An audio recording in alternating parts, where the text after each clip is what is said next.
Assalamualaikum warahmatullahi wabarakatuh. Selamat malam, salam sejahtera untuk kita semua.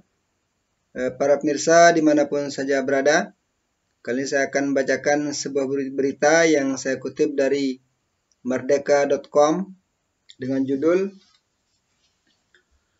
Guntur Soekarno pilih dukung Ganjar. Begini kata Puan Maharani. Merdeka.com. Ketua DPP PDI Perjuangan Puan Maharani menanggapi pernyataan Guntur Soekarno Putra yang memilih Ganjar Pranowo sebagai calon presiden dari PDI Perjuangan. Puan mengatakan siapapun termasuk pamannya itu boleh saja menyampaikan aspirasi terkait calon presiden dan calon wakil presiden PDIP. Semua orang boleh menyatakan aspirasinya, semua orang boleh punya pilihannya, ujar Puan di Kompleks Parlemen, Senayan, Jakarta, Kamis 19 Januari.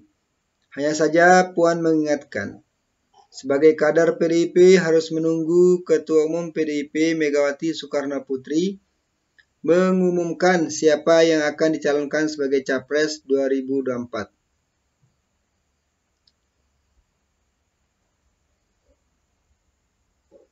Namun sebagai kader PDI Perjuangan, ya kami menunggu apa yang menjadi pilihan yang akan diumumkan oleh Ketua Umum PDI Perjuangan, siapa calon presiden atau calon wakil presiden dari PDI Perjuangan, tegasnya. Semua pihak, khususnya kader PDIP, diminta bersabar menunggu keputusan Megawati. Pada saatnya, presiden kelima itu akan mengumumkan calon presiden dari PDIP. Jadi selama belum ada pengumuman dari Ketua Umum PDI Perjuangan, kita tunggu dulu, sabar siapa nanti yang akan diumumkan, ujar Puan. Sebelumnya diberitakan putra pertama Soekarno, Guntur Soekarno Putra menegaskan pilihannya kepada Ganjar Pranowo ketimbang Puan Maharani sebagai Capres 2024. Dia menilai Presiden RI tak harus dari terah Soekarno. Hal tersebut diungkap Guntur alias Mas Tok saat wawancara khusus dengan Liputan 6 di rumahnya. Dikutip merdeka.com Senin 16 Januari. Kan saya sudah bilang, yang jadi presiden atau kepala negara ini tidak harus keluarganya. Bung Karno, saya berhak dong kalau milih Ganjar. Saya ulang, kan saya sudah bilang yang jadi presiden atau kepala negara ini tidak harus keluarganya Bung Karno. Saya berhak dong kalau milih Ganjar, ujar Guntur. Namun demikian, Guntur menegaskan dirinya tetap punya hubungan yang baik dengan keponakannya Puan Maharani. Dia tetap sayang sebagai paman kepada Puan Maharani. Kan dia keponakan Mas Toh. Senang enggak senang itu gitu keponakan Mas Toh dan sama dia baik-baik.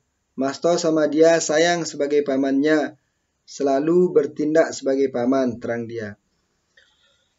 Guntur menggarisbawahi kalau urusan politik, dirinya lebih memilih Ganjar Pranowo. Tapi kalau dihubungkan sama politik presiden, Mas Toh punya pilihan sendiri, tambah dia. Kendati begitu, Guntur menegaskan, Ganjar juga belum tentu bisa dengan mudah maju dalam pemilu 2024. Semua itu tergantung dengan basis massa di bawah. Dia menilai bukan tidak mungkin pada akhirnya nanti, Ganjar malah tidak mendapatkan tiket untuk maju di pemilu 2024. Kalau ternyata di basis massa, Ganjar enggak dapat pasangan. Jadi menurut Mas Toh, siapapun yang mesti jadi presiden, dia harus mendapat hati, simpati, dan harus mencekam atau mencengkram basis massa. Di luar itu, Ganjar maupun Puan kek, siapa, Anies kek, siapa saja, kalau tidak dapat tempat di basis massa, Mas Toh pikir enggak pantas jadi presiden, tutur dia. Kader PDIP tunggu pengumuman Megawati. Hanya saja, Puan mengingatkan sebagai kader PDIP harus menunggu Ketua Umum PDIP, Megawati Soekarno Putri mengumumkan siapa yang akan dicalonkan sebagai Capres 2024. Namun sebagai kader PDI Perjuangan, ya kami menunggu apa yang menjadi pilihan yang akan diumumkan oleh Ketua Umum PDI Perjuangan, siapa calon presiden atau calon wakil presiden dari PDI Perjuangan, tegasnya. Semua pihak, khususnya kader PDIP, diminta bersabar menunggu keputusan Megawati pada saatnya. Presiden kelima RI itu akan mengumumkan calon presiden dari PDIP. Jadi, selama belum ada pengumuman dari Ketua Umum PDI Perjuangan, kita tunggu dulu. Sabar siapa nanti yang akan diumumkan, ujar Puan. Ya. Hadirin para pemirsa dimanapun saja berada ya. Satu hal yang patut kita garis bawahi terkait dengan statement dari Guntur Soekarno Putra bahwa pemimpin negeri ini atau presiden negeri ini tidak mesti berasal dari terahnya Soekarno. Mengapa demikian? Ini adalah suatu pernyataan yang sangat bagus, sangat dewasa, sangat moderat menurut saya. Kenapa? Karena sejatinya beliau sedang mengajarkan atau memberitahukan kepada kita bahwa siapapun di negeri ini boleh menjadi pemimpin. Apakah selama dia memiliki kapabilitas, selama dia mendapatkan simpati dari masyarakat, kalau Mas Guntur menyebutnya, selama dia bisa mencekam atau mencengkram basis massa, ya dia berhak menjadi presiden. Apakah itu Puan, apakah itu Ganjar Pranowo, ataukah Anies Baswedan. Terserah, yang penting dia memiliki kapasitas dan kapabilitas untuk menjadi pemimpin di masa depan. Guntur Soekarno Putra merupakan putra tertua dari Soekarno, ya, yang merupakan bapak proklamator Indonesia. Dan perbedaan dalam politik ya, perbedaan politik dalam satu keluarga itu merupakan sesuatu yang lumrah ya. Terkadang ada yang si A berada di partai B, sementara kakaknya berada di partai C, itu tidak masalah karena kita hidup di alam demokrasi.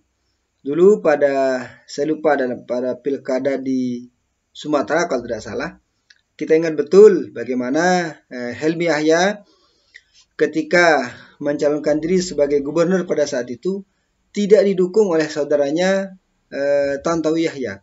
Tantowi Yahya merupakan kader Partai Golkar pada saat itu dan sampai saat ini tidak memilih Helmi Yahya yang merupakan saudaranya pada saat itu. Padahal secara logika ya dia harus mendukung saudaranya, tapi pada saat itu tidak, ya, sehingga pada saat itu sempat terjadi konflik kecil-kecilan di antara keluarga internal keluarga Yahya, akan tapi pada ujung-ujungnya bisa diselesaikan secara damai. Betul sekali ya, kembali ke bagaimana sikap Guntur Soekarno Putra yang katanya lebih mendukung Ganjar Pranowo daripada Puan Maharani. Mengapa demikian? Sekali lagi, negara ini adalah negara demokrasi ya, telah menjadikan demokrasi sebagai sistem pemerintahannya. Otomatis jabatan itu tidak untuk diwariskan. Ya. Beda halnya dengan negara yang mengandung sistem monarki, misalnya seperti Saudi Arabia atau seperti sistem monarki ya, seperti Saudi Arabia, seperti Malaysia misalnya yang ada kerajaannya. Itu kan kerajaan pimpinan itu bisa diwariskan, harus berasal dari terah ya. Apa yang terjadi di Saudi ya, semua pejabat-pejabat negara di sana kan itu adalah merupakan keluarga dari Salman ya. Jadi menterinya, dari gubernurnya, apalagi yang dari raja itu sudah pasti.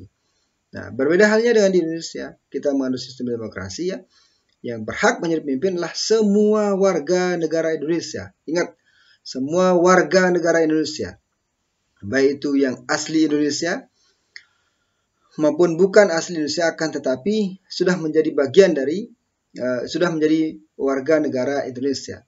Seperti itulah undang-undang kita atau peraturan yang berlaku di Republik Indonesia. Salah benar misalnya bahwa yang berhak menjadi presiden, yang berhak menjadi pimpinan tertinggi adalah misalnya harus dari keluarga Soekarno. Tidak demikian halnya. Sekian, Assalamualaikum warahmatullahi wabarakatuh.